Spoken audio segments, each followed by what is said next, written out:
Good evening everyone. Welcome back my YouTube channel and today I will going to start first chapter of biology for 10th class. So मैं वही topics यहाँ पर discuss करूँगी जो exams के point of view से भी important है एंड रिलीवेंट क्वेश्चंस भी यहाँ पे डिस्कस करूँगी.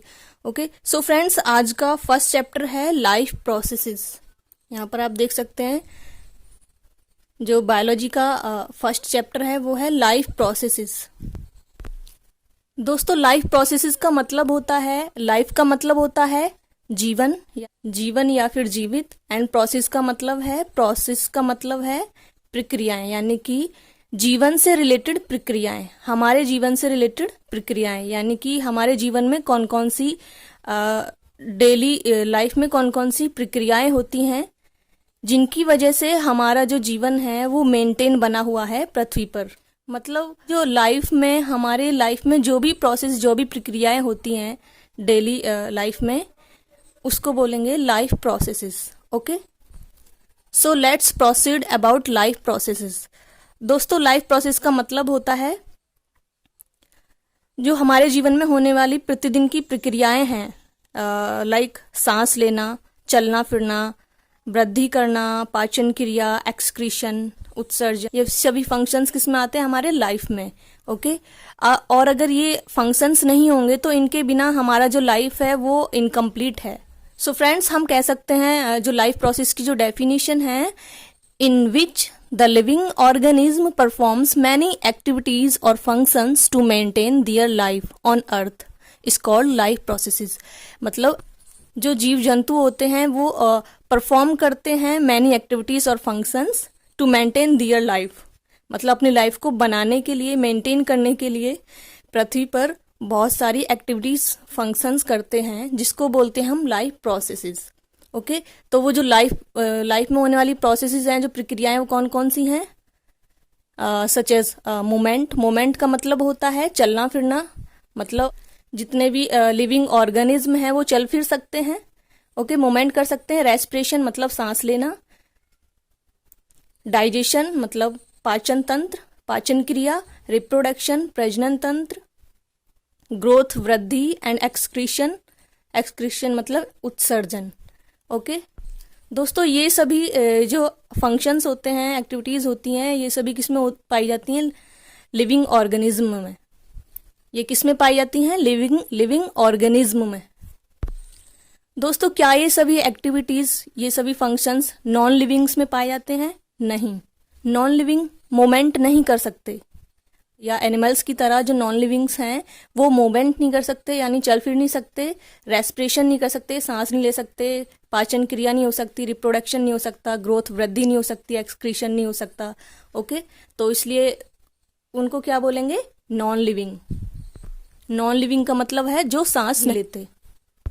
तो इस तरह से हम कह सकते हैं these are all activities found in living things including human and plants. मतलब ह्यूमन और प्लांट्स में ये सभी जो फंक्शंस हैं ये सभी इन्वॉल्व होते हैं.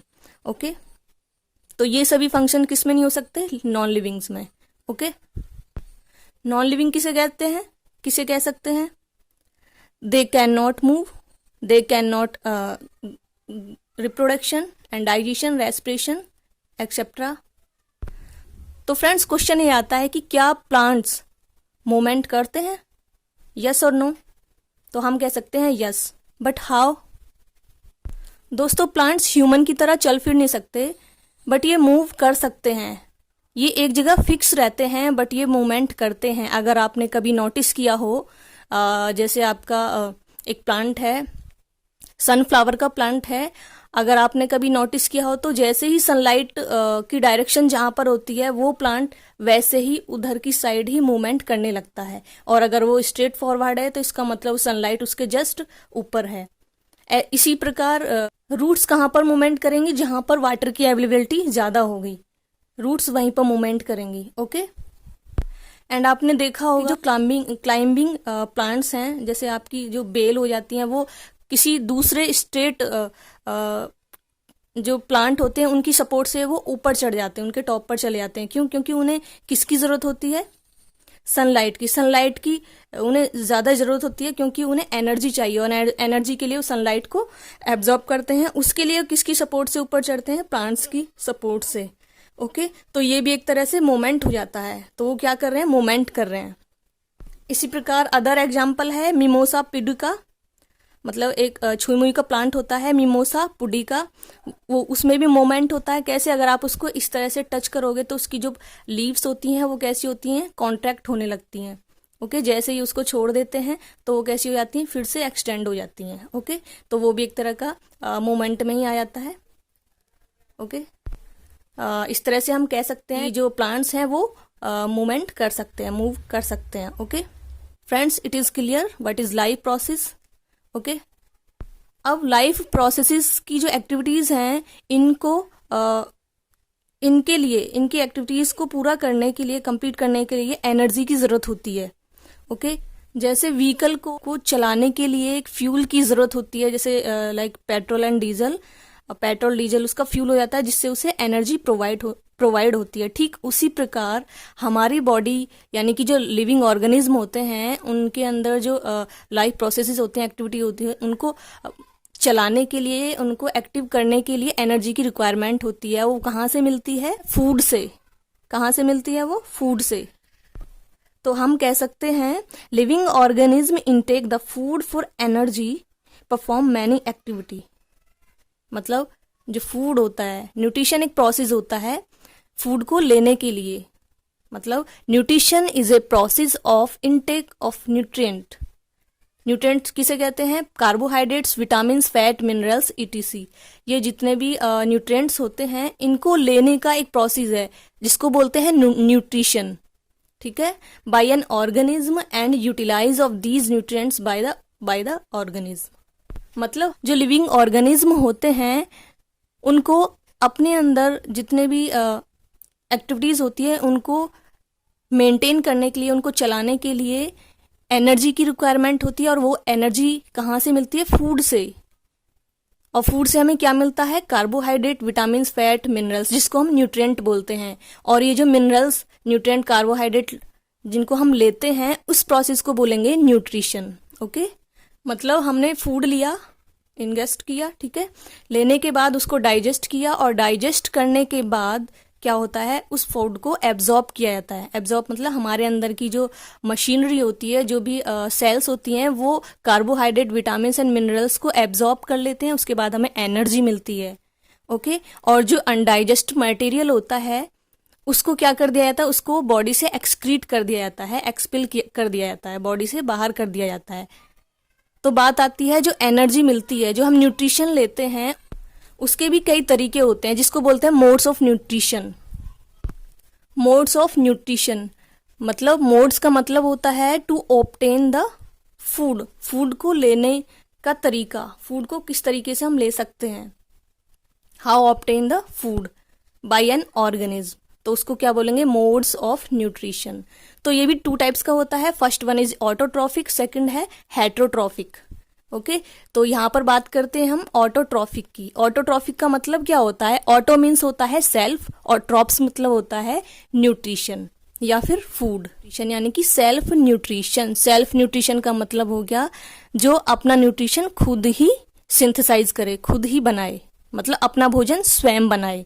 तो ऐसे ऑर्गेनिज्म जो अपना भोजन स्वयं बनाते हैं उन्हें बोलते हैं ऑटोट्रॉफिक। ओके, तो इसको हम एग्जैक्टली डेफिनेशन में कैसे लिख सकते हैं? The organism makes its own food from the inorganic raw materials like carbon dioxide यानी CO2 and water H2O present in the surroundings by using the sunlight energy. मतलब जो ऑर्गेनिज्म होते हैं वो अपना फूड स्वयं बनाते हैं, खुद बनाते हैं।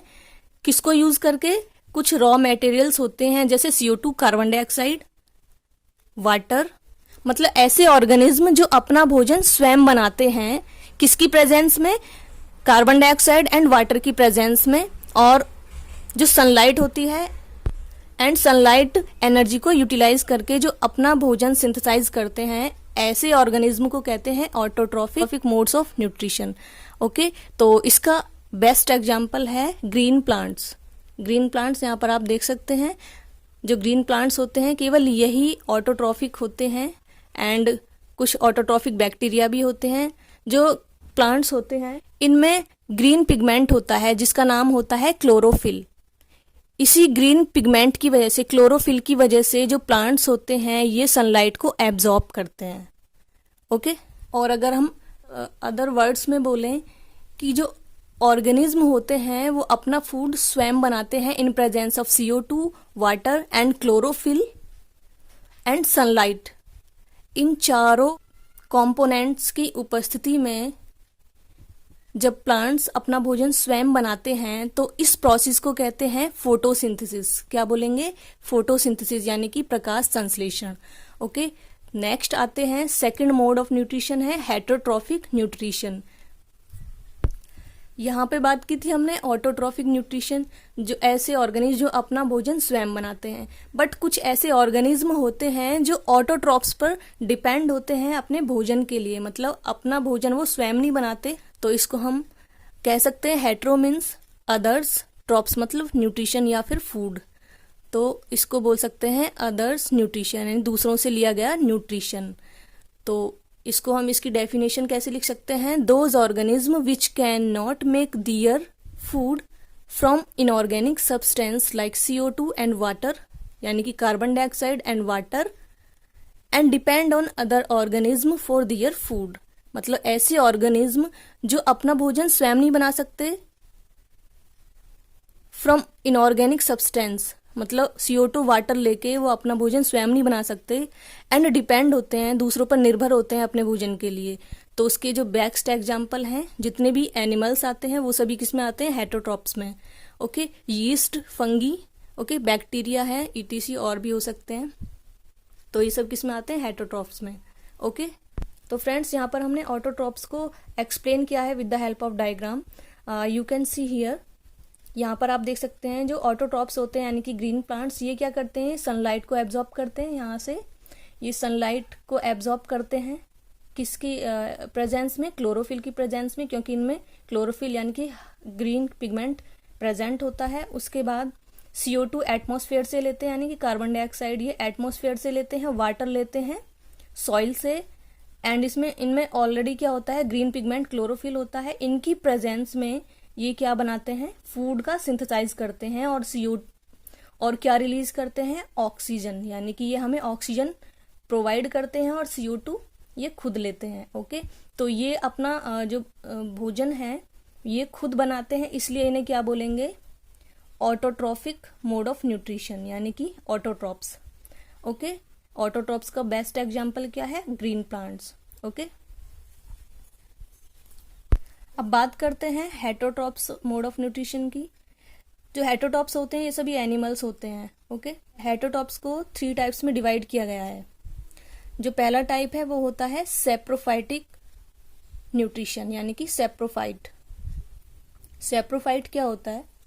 ऐसे ऑर्गेनिज्म जो अपने भोजन के लिए किसी डेड और डिकेइंग मटेरियल पर डिपेंड होते हैं, मतलब किसी सड़े गले पदार्थों पर अपना जीवन यापन करते हैं, जो सड़े गले पदार्थों से न्यूट्रिशन लेते हैं, तो इसे हम कह सकते हैं those organism which obtain their food dead and decaying animal and plants.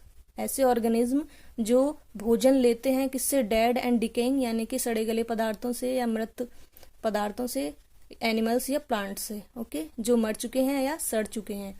For example bread mould, bread जो होता है उस पर मोल्ड यानी फंगस लग जाती है। मशरूम है, छतरी नुमा जो स्ट्रक्चर होता है, आपने देखा होगा कभी कभी बरसात के दिनों में छतरी जैसा स्ट्रक्चर हो जाता है। यीस्ट एंड बैक्टीरिया, तो ये सब किस में आते हैं? सेप्रोफाइटिक में। ओके, बैक्टीरिया क्या करते हैं? जो डेड एंड डिके होते हैं उनको डिकम्पोज करने का काम करते हैं। ओके, डिकम्पोज मतलब उनको ब्रेक डाउन करने का काम करते हैं, यानी कि ऑर्गेनिक मटेरियल को इनऑर्गेनिक में तोड़ने का काम करते हैं। ओके, सेकंड टाइप है पैरासिटिक न्यूट्रिशन। पैरासिटिक का मतलब होता है ऐसे ऑर्गेनिज्म जो अपने भोजन के लिए दूसरे लिविंग ऑर्गेनिज्म पर सरवाइव करते हैं, तो उन्हें क्या बोलते हैं? पैरासिटिक। वो क्या करते हैं? उनको हार्म पहुंचाते हैं, नुकसान पहुंचाते हैं और अपना फायदा करते हैं, उनको बोलते हैं पैरासिटिक न्यूट्रिशन। जैसे आपने देखा होगा जो लाउज होती हैं एंड लीच हैं, जोंक, और इसे हम कह सकते हैं those organism which feeds on another living organism called its host. मतलब जैसे आपने देखा होगा कहीं पर फंगस लग जाती है, जिस पर ये फंगस लगती है वो उसका होस्ट कहलाता है। ओके, तो वो उसको नुकसान करता है और अपना फायदा करता है। तो ऐसे ऑर्गेनिज्म को क्या बोलते हैं? Parasitic organism. इनके एग्जाम्पल कौन कौन से हैं? Bacteria, fungi, Cuscuta. कस्कुटा होता है अमरबेल। अमरबेल जैसे दूसरे प्लांट पर सरवाइव करती है, दूसरे को नुकसान पहुंचाती है, ओके, और अपना फायदा करती है। तो ये किस में आता है? पैरासिटिक न्यूट्रिशन में। ओके, प्लाज्मोडियम है। प्लाज्मोडियम जो होता है ये एक ऐसा ऑर्गेनिज्म है जो मलेरिया केस करता है। मतलब ये दूसरे ऑर्गेनिज्म को नुकसान करता है और अपना फायदा करता है। ओके, राउंड वॉर्म है। राउंड वॉर्म जो दूसरों के इंटेस्टाइन में रह के अपना खुद सरवाइव करता है और दूसरों को नुकसान करता है, दूसरों को बीमारी केस करता है। लीच है, जोंक, हुकवॉर्म, और भी बहुत सारे पैरासिटिक हैं। ओके, और लास्ट टाइप है हेटेरोट्रॉफिक न्यूट्रिशन में होलोजोइक। होलोजोइक क्या होता है? होलोजोइक का मतलब होता है ऐसे ऑर्गेनिज्म जो कॉम्प्लेक्स फूड को जो लिक्विड और सॉलिड फॉर्म में लेते हैं, जिसे इंगेस्ट करते हैं, उसके बाद डाइजेस्ट करते हैं, डाइजेशन के बाद उसके बाद क्या होता है? एब्जॉर्प्शन होता है, एब्जॉर्प्शन के बाद एक्सक्रीशन होता है। ठीक है, तो ऐसे ऑर्गेनिज्म को क्या बोलेंगे? होलोजोइक, जिसमें ह्यूमंस भी आते हैं, ऑल कैटल्स भी आते हैं, जंगली जीव जंतु भी आते हैं, अमीबा है। तो इसे हम कैसे लिख सकते हैं? Those organism takes the complex organic food material into its body by the process of ingestion. Okay, तो इसका एग्जाम्पल क्या है? Human, amoeba, cattle animal, cat, dog, tiger, ETC. Okay, तो फ्रेंड्स ये तो था हेटेरोट्रॉफिक न्यूट्रिशन, जिसको 3 क्लासेस में डिवाइड किया गया है: saprophytic nutrition, parasitic nutrition and holozoic. Saprophytic जो सड़े गले पदार्थों से अपने न्यूट्रिशन लेते हैं। सेकंड है पैरासिटिक, जो अपना फायदा करते हैं, दूसरों का नुकसान करते हैं। ओके, और होलोजोइक जो दोनों ही टाइप के जो लिक्विड एंड सॉलिड दोनों ही टाइप के जो फूड मटेरियल है उनको लेते हैं एंड मतलब उसको इंगेशन बोलते हैं, एंड उसके बाद डाइजेस्ट करते हैं, डाइजेशन के बाद एब्जॉर्प्शन होता है, फिर एक्सक्रीशन होता है। तो ये सब किस में आता है? होलोजोइक में। और इसमें जो बेस्ट एग्जांपल है ह्यूमन है, अमीबा है, टाइगर है, कैटल एनिमल्स हैं, ईटीसी। ओके, तो फ्रेंड्स ये तो था आज का टॉपिक, लाइव प्रोसेसेस में nutrition. If you like this video, please like, share and comment and subscribe this channel.